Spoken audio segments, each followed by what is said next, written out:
Brian Whitaker at Wits End Ranch. We've had a mild, easy winter for our standards up here,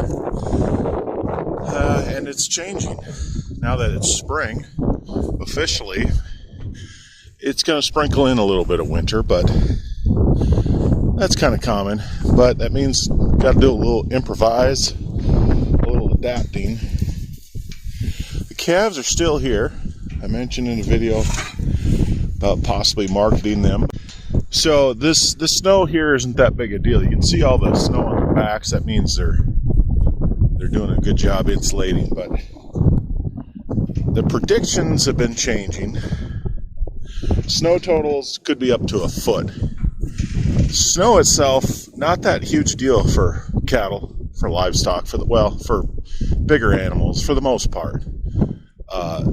Coupled with temperature and wind, that's where it gets different. The wind is picking up.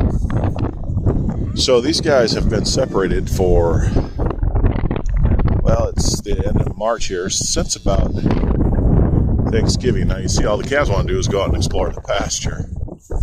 But eventually they'll settle in. There's hay inside there, shelter.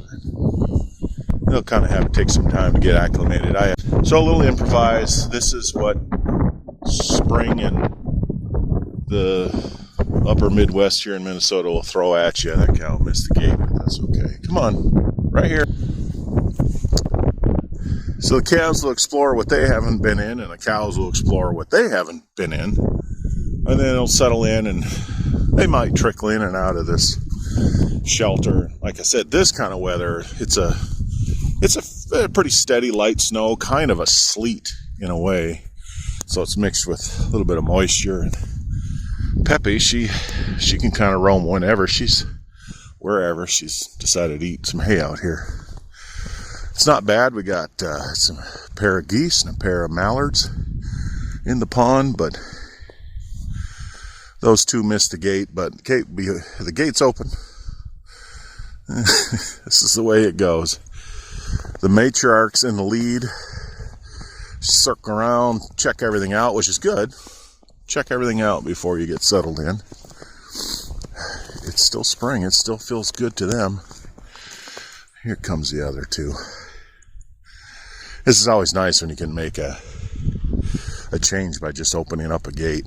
Threw extra hay and extra bedding in there, so they'll be able to itch on that bale. I just threw an old bale in for bedding. They itch on it and eat on it and lay on it. Oh, these girls are feeling good.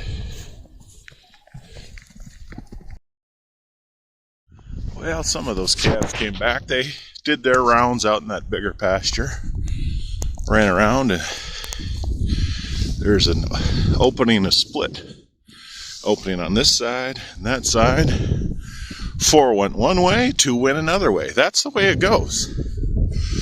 No big deal. Good day to keep your hindquarters in wind.